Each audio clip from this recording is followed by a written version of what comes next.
आज आपणास बेलाच्या पानाचा ज्यूस बनवायचा आहे. त्यासाठी आपल्याला बेलाचे पानं आणायचे आणि स्वच्छ पाण्यामध्ये असे धुवून वगैरे घ्यायचे. बेलाच्या पानाला हे असे 3 पानं असतात. हे स्वच्छ धुवून घेतल्यानंतर मिक्सरचं छोटं भांडं घ्यायचं.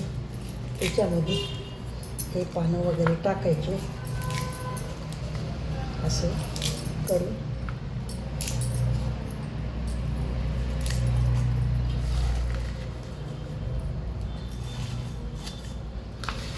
टाकायचे.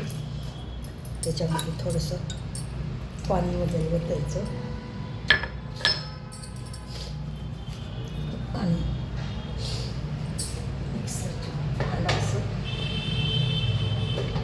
लावायचं. त्याला झाकण लावायचं आणि खटका चालू करायचा.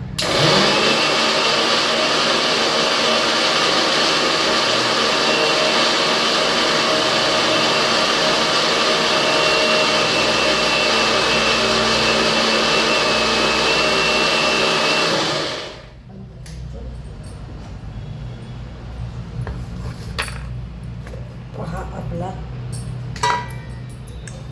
बेलाचा ज्यूस तयार झालेला आहे. त्याच्यात थोडंसं असं पाणी टाकायचं.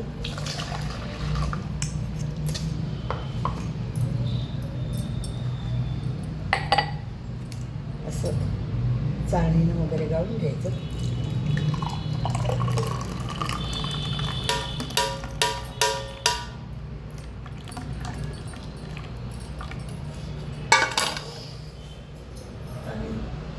त्याच्यात थोडंसं असं शेंदे मीठ टाकायचं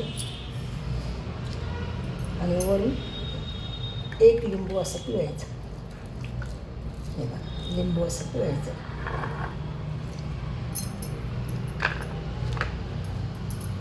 असं हे लिंबू पिळायचं, 1 लिंबू.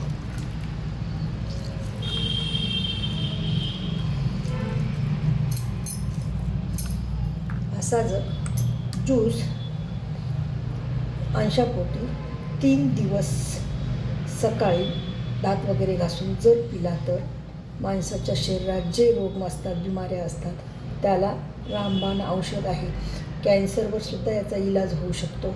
आणि गव्हाच्या गवताचा हे सुद्धा खातात. गवत म्हणजे गहू आपण पेरून जे मोड येतात ना, असे हिरवे हिरवे गवतासारखे, त्याचा सुद्धा रस पित असतात. आणि गांजराचा सुद्धा रस किंवा रामबाण औषध आहे.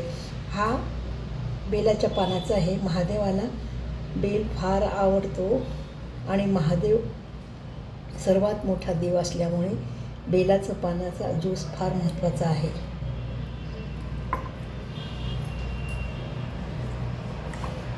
भोळ्या शंकरा तुला बेलाची आवड. भोळ्या शंकराला बेलाची आवड असते.